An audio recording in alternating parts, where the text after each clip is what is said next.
આજે વિધાનસભાના ગૃહમાં પૂરક વિનિયોગ વિધેયક અંતર્ગત 238ની મેં પોતે નોટિસ દાખલ કરીને મતદાર યાદીની સુધારણામાં જે નામ કમી કરવા માટે 7 નંબરના ફોર્મ ભરવામાં આવ્યા હતા એ બાબતનો મુદ્દો ઉઠાવ્યો હતો। ત્યારે સાથીઓ, આપ સૌ જાણો છો 1/1/2026ની લાયકાતના તારીખના આધારે સઘન મતદાન સુધારણાની પ્રક્રિયા ચાલી, એમાં પાત્રતા ધરાવતા કોઈ નાગરિક રહી ના જાય અને પાત્રતા ન ધરાવતા કોઈ અંદર આવી ના જાય એના માટેની આખી પ્રક્રિયા ચાલી।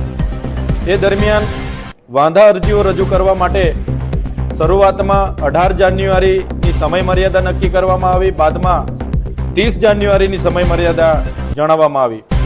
એ દરમિયાન આપે પણ જોયું હશે કે 29 જાન્યુઆરીના રોજ જ્યારે ચૂંટણી પંચ દ્વારા પ્રેસ નોટ કરવામાં આવી, એમાં 9,88,621 ફોર્મ નંબર 6 અંતર્ગત નામ કમી કરવા માટે મળ્યા છે એવું એમણે જણાવ્યું। બાદમાં ખૂબ હોબાળો થયો, બધી જ વિધાનસભામાં બધા જ પોતપોતાના નામો છે કે નહીં એની ચકાસણી માટે ગયા, ત્યાંના ઈઆરઓને મળ્યા અને ઈઆરઓ અને કલેક્ટરે કોઈને કોઈ જવાબ આપ્યા નહીં, કોઈને યાદી ના આપી અને સવાલ એ ઉભો થયો કે 17મી અને 18મી જાન્યુઆરીએ જે 7 નંબરના ફોર્મો રજૂ કરનાર હતા એ કોઈ પણ દસ્તાવેજી પુરાવો વગર ઢગલા બંધ બલ્બ સંખ્યામાં રજૂ કરીને ગયા। હજારોની સંખ્યામાં નામો કમી કરવા માટેના એ ફોર્મો રજૂ થયા। આપને ખબર હશે, ભારત રત્ન જેને હમણાં જ મળ્યું છે એવા હાજી રમકડુનું નામ પણ ત્યાંના કાઉન્સિલરે રદ કરવા માટે નંબર 7નું ફોર્મ ભર્યું હતું। વિસનગરની પાલડી ગ્રામ પંચાયત છે, ત્યાંના સરપંચ સહિતના બધાના નામ કમી કરવા માટેનું 7 નંબર ફોર્મ દાખલ કરવામાં આવ્યું। જુનાગઢ વિધાનસભામાં 234 બૂથ પર કેટલાય લોકોના નામ કમી કરવા માટે ત્યાંના કોર્પોરેટરે 7 નંબરના ફોર્મો દાખલ કર્યા, ત્યાં વિવાદ થયો, કોર્પોરેટરે સોગંદનામું દાખલ કરવું પડ્યું અને 7 નંબરના ફોર્મો રદ કરવા માટેની માંગ કરવી પડી। એ જ પ્રકારે ઘણી જગ્યાએ 18,000 ફોર્મો ભરાયા। એકની રાતમાં સુનિયોજિત કાવતરા સાથે પૂરા ગુજરાતમાં 12,50,000થી પણ વધારે ફોર્મો ભરવામાં આવ્યા અને 12,50,000 જે લોકો ત્યાં સ્થાયી છે એવા લોકોના નામો કમી કરવા માટે કેટલીક કમિટમેન્ટ વોટોને કમી કરવા માટેના પ્રયાસો થયા અને અચાનક હોબાળો થયો બાદ ચૂંટણી પંચ 29 તારીખે કહે છે કે અમારી પાસે નામ કમી કરવા માટે 9,88,621 ફોર્મ મળ્યા છે। બીજા જ દિવસે 30 જાન્યુઆરીના રોજ ફરી ચૂંટણી પંચ એવું કહે છે કે અમને આજની સ્થિતિએ 1,83,235 ફોર્મ અમારી પાસે હવે બાકી છે। એક જ રાતમાં 8,05,386 ફોર્મ કોણ લઈ ગયું, કઈ રીતે રદ થયા, એનો કોઈની પાસે જવાબ નથી। સાથીઓ, જ્યાં પણ ફોર્મ 7 ભરાયા અને એ ફોર્મ સુનિયોજિત કાવતરા સાથે ભરાયા ત્યારે અમે ત્યાંના ઈઆરઓને એની માહિતી માંગી કે આ ફોર્મ કોણ ભરી ગયું, એમના નંબરો અલગ, નામ અલગ અને ઈઆરઓ પાસે કોઈ એની માહિતી નહોતી।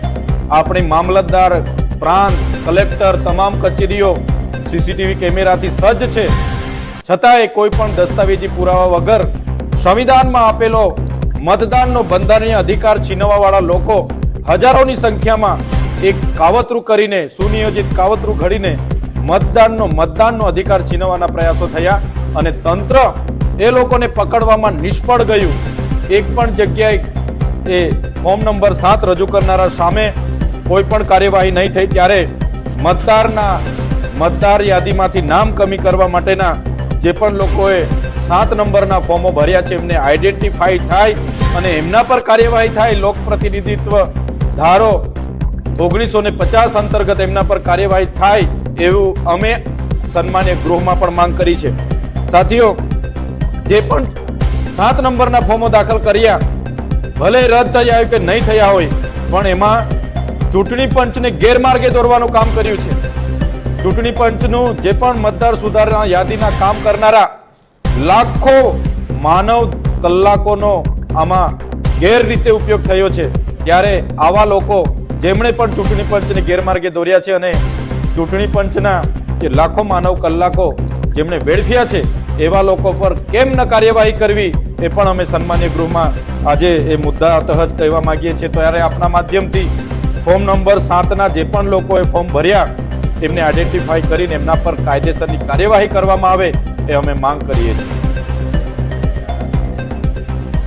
ખાસ મતદાર યાદી સઘન સુધારણાનો કાર્યક્રમ થયો, એમાં આપણે જોયું હશે કે જે પણ બીએલઓ, જે પણ વહીવટી તંત્રએ કામ કર્યું એમને અભિનંદન આપીએ છીએ, સારું કામ થયું છે. પણ એ પ્રક્રિયા દરમિયાન આદિવાસી વિસ્તારોમાં પણ જે કમિટમેન્ટ વોટો હતા એને કાપવા માટે હજારોની સંખ્યામાં 17મી જાન્યુઆરી અને 18મી જાન્યુઆરીએ 7 નંબરના ફોર્મો ભરાયા, જેના કારણે લોકોમાં ડર ઊભો થયો. મારું નામ તો નથી નીકળી ગયું, અને જેના પણ નામે ફોર્મ 7 ભરવામાં આવ્યા એમને નોટિસો આપવામાં આવી, એમને ફરી પોતાના પુરાવાઓ લઈને ઈઆરઓની કચેરીએ ધક્કા ખાવા પડ્યા. ઈઆરઓની કચેરીએ કામ કરતા લોકોના એ સમય, એ કામનો સમય એમાં વેડફાયો. ત્યારે બસ આ જ માંગણી છે કે ત્યાં સીસીટીવી ફૂટેજોના આધારે એમને આઈડેન્ટિફાઈડ કરવા પડે કે આ કયા લોકો હતા કે જેમણે બાબા સાહેબના સંવિધાનમાં આપેલા અધિકાર છીનવવાનો પ્રયાસ કર્યો, ચૂંટણી પંચને ગેરમાર્ગે દોરવાનો પ્રયાસ કર્યો. એમના પર કાર્યવાહી થાય એવી અમે માંગ કરીએ.